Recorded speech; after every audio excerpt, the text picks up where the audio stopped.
உலகம் அழியப் போகிறதா அல்லது உருமாறப் போகிறதா? வேதம் சொல்லும் இரகசியம். உலகம் முழுமையாக அழிந்துவிடும், மனித இனம் துடைத்தெறியப்படும் என்று பலர் அஞ்சுகிறார்கள். ஆனால் வேதாகமம் அதை சொல்லவில்லை. தேவன் மனித இனத்தை தன்னைத்தானே அழித்துக் கொள்ள ஒருபோதும் அனுமதிக்க மாட்டார். ஏனெனில் இந்த பூமியின் மேல் அவருக்கு ஒரு மகா பெரிய திட்டம் உண்டு. மனிதன் உருவாக்கிய அணுகுண்டுகளோ அல்லது தொழில்நுட்பமோ இந்த உலகின் முடிவை தீர்மானிக்காது. வேதாகமம் கற்பிக்கும் உண்மை இதுதான்.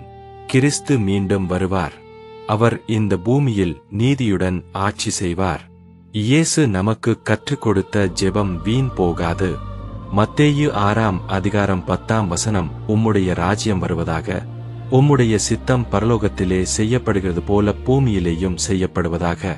இந்த ஜெபம் ஒரு நாள் நிச்சயமாக நிறைவேறும். மேசியா வரப்போகிறார். அவருடைய ராஜ்யம் என்றென்றும் நிலைத்திருக்கும். உலகம் கடுமையான நியாய தீர்ப்புகளை சந்திக்கலாம்.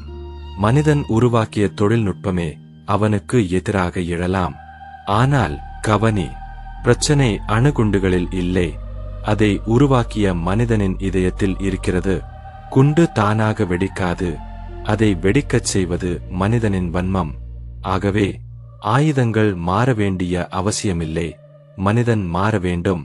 அதனால்தான் இயேசு மிகத் தெளிவாகச் சொன்னார்.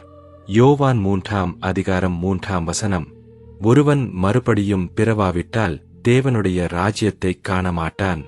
மதமா அல்லது மறுபிறப்பா? இறுதியாக ஒன்றை நினைவில் கொள்ளுங்கள், மதம் யாரையும் இரட்சிக்காது. சடங்குகளும் சம்பிரதாயங்களும் உன்னை கரை சேர்க்காது. உனக்குத் தேவை ஒரு புதிய இதயம், ஒரு புதிய ஆன்மீக மறுபிறப்பு. கிறிஸ்துவை உன் இதயத்தில் ஏற்றுக்கொள். அவரே உனக்கு நித்திய பாதுகாப்பை தருவார். உன் இதயம் எங்கே? மதத்திற்கும் கிறிஸ்துவுக்கும் இடையே ஒரு மிகப்பெரிய மலை அளவு வித்தியாசம் இருக்கிறது. மதம் என்பது மனிதன் தன் சொந்த முயற்சியால் கடவுளை அடைய எடுக்கும் ஒரு கடினமான முயற்சி. ஆனால் கிறிஸ்தவம் என்பது பாவியான மனிதனை தேடி பரிசுத்த தேவனே இறங்கி வந்த ஒரு அன்பு பயணம்.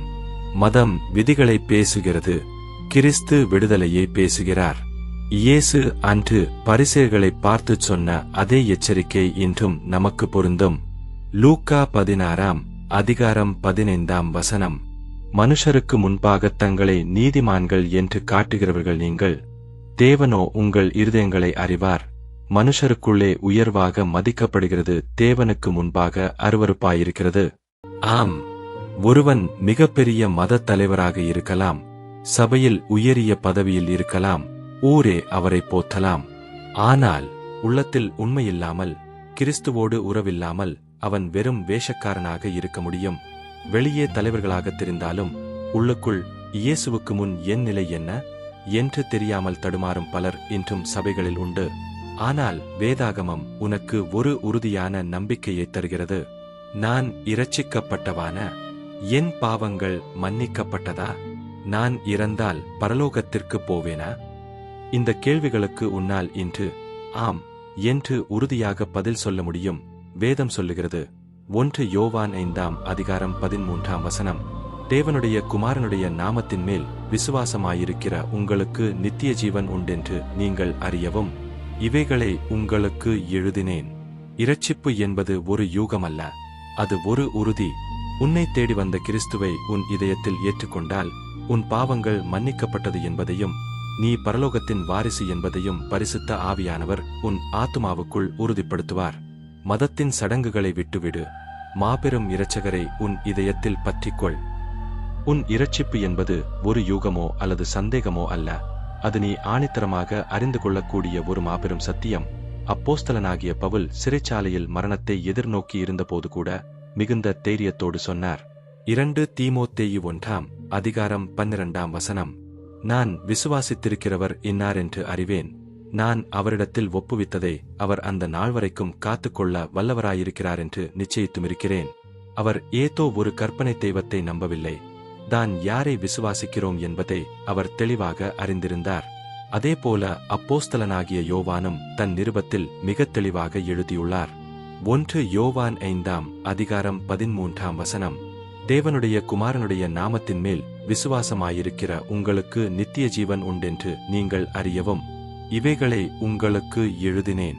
அன்பு மகளே, மகனே, நீயும் இன்று அதே உறுதியை பெற்றுக்கொள்ளலாம்.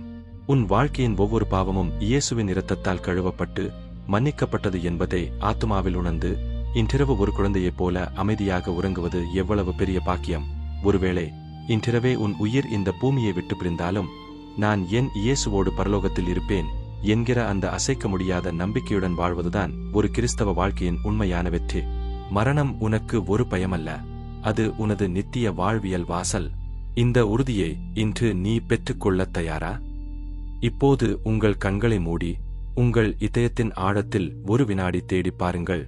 மதம் உங்களுக்கு தராத அந்த நிம்மதியை, இந்த உலகம் உங்களுக்கு கொடுக்க முடியாத அந்த பாவ மன்னிப்பை இன்று இயேசு கிறிஸ்து உங்களுக்கு இலவசமாக வழங்க காத்திருக்கிறார். இது உங்கள் இரட்சிப்பின் நாள். என்னோடு இணைந்து இப்போது உருக்கமாக ஜெபியுங்கள்.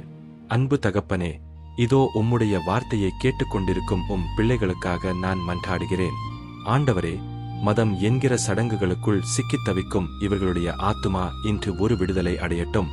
ஒருவன் நான் இரட்சிக்கப்பட்டவன், நான் பரலோகத்தின் வாரிசு என்று சொல்லும் அந்த அசைக்க முடியாத விசுவாசத்தை இப்போதே இவர்களுக்குள் ஊற்றுவீராக.